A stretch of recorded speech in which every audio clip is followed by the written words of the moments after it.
I'm Jenna from Sit Bite Go, and today we're talking about making pizza at home in a pan with store-bought dough. The dough that I'm using for this recipe is from Trader Joe's, but you could use any dough you want. I find it so much easier to use store-bought dough, and the quality is so good, especially when I get it from Trader Joe's or somewhere else that always has it in stock. So basically, these are the main things that you need to make pizza.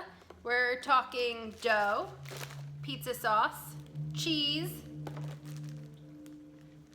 more cheese, and any toppings that you want to add to it. So not only do I use store-bought dough, but for this recipe, I'm also using Trader Joe's pizza sauce.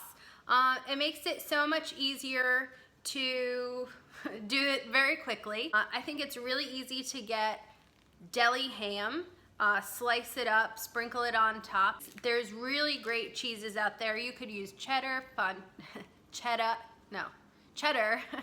it's my Rhode Island coming out. You could use cheddar, fontina, mozzarella, you could use anything. One of my secrets is that I love to finish the crust with sprinkles of Parmesan. So what I do is I gently brush olive oil around the perimeter of the pizza, and before I stick it in the oven, I add delicious Parmesan. I just grate it on top, along the edges, and it kind of bubbles up and helps the chewy crust just have an intense flavor. I also sprinkle a little bit of salt around the perimeter. It tastes fantastic as well. So those are the two ways that I make the crust come out absolutely exceptional every single time. This Parmesan tastes so good. I get very hungry making videos about food. So I just buy basil like this. I think it really goes for the gourmet flavor of pizza when basil is shredded and sprinkled on top, but you don't do that until the very end. Store-bought dough is not meant to be made straight out of the package. I love to let it rise near a window or somewhere a little bit warmer, like sometimes I'll just take laundry out if that's around the time of our pizza making, and I'll take a kitchen towel and I'll wrap the pizza dough in it to sit out for a half hour. This is the difference between having really flat, dull, somewhat soggy dough, which is absolutely gross, and instead what you're gonna come out with is that nice, thick, chewy dough, the kind that has a golden, crispy crust, the kind that's gonna make you not want to turn around and order out. That's the goal of making pizza at home, of course. When you're ready to make the pizza, preheat your oven to 450 degrees. To stretch the dough, place raw dough on top of a bed of flour, coating each side. Begin stretching the dough by pinching the outside in a circular motion, which is gonna spread out the dough. So I like going around, making little pinchy marks to spread the dough, and then I can get in and work with the center of it. Then you can alternate between pinching the dough with your fingers and pressing it onto your work surface. I also like to get in there and use my knuckles to pull the dough from underneath in an outward motion. So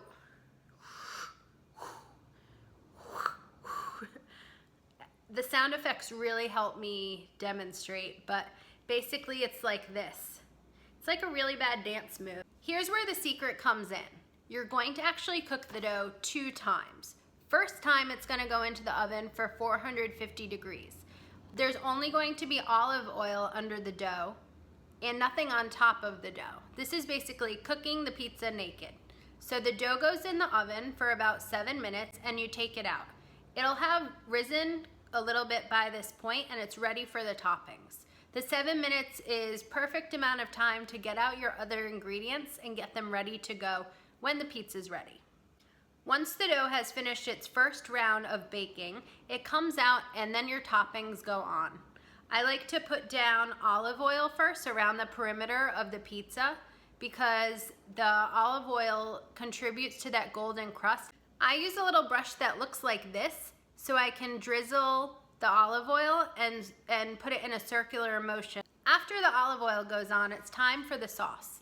I like to also sprinkle some fresh herbs. Even though the sauce from the store is really good, I think it just gives it a little bit extra flavor. So I sprinkle some herbs, I put down the pizza sauce, spread it around, and then it's ready to top.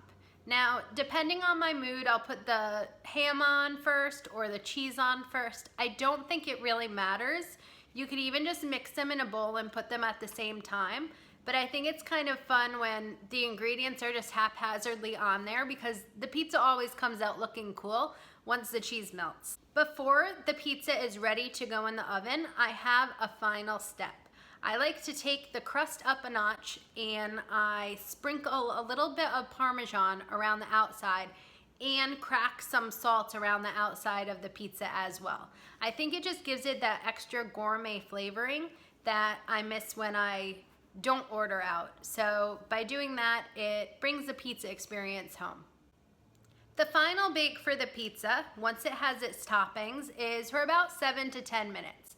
I would recommend setting the timer for 7 minutes and checking back to make sure all the cheese is thoroughly melted. When the cheese is completely melted, the pizza is ready to take out of the oven, and then you just have to patiently let it sit while you sprinkle some basil on top.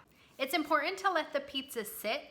If you're really trying to get at that pizza quickly, now is the time to add some chopped basil or a crack of fresh ground pepper on top. But don't, unless you really want to.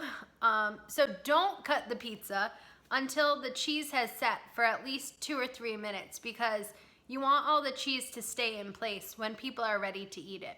That's the whole point of cooking really delicious dough.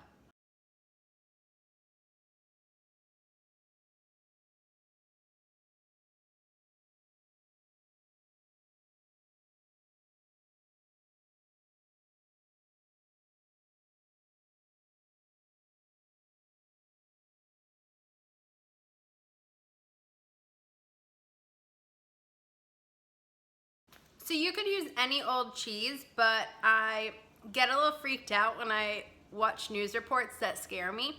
And a couple years ago, there was something out saying that there was wood chips and grated cheese. So now I only buy it in blocks because that really got to my head. So I love to just freshly grate it up myself, sprinkle it on the pizza. Sometimes if I'm feeling lazy though, which happens like everyone else, I'll just thinly slice the cheese off and layer it on top, and it's no big deal either. So the nice thing about pizza is you can be as messy as you want. You put it in the oven and it just comes out looking like heaven. So good. I'm also gonna eat this cheese because I took it out of the bag, and that's what happens when you can smell smoky cheddar.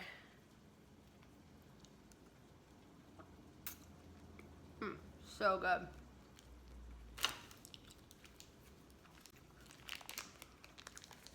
I just love eating blocks and blocks of cheese. Oh, my teeth are gonna look awesome by the time I'm done with this tutorial. Next up, I have to show you basil. I'll try not to eat all of it. Making pizza at home with store-bought dough. Bought.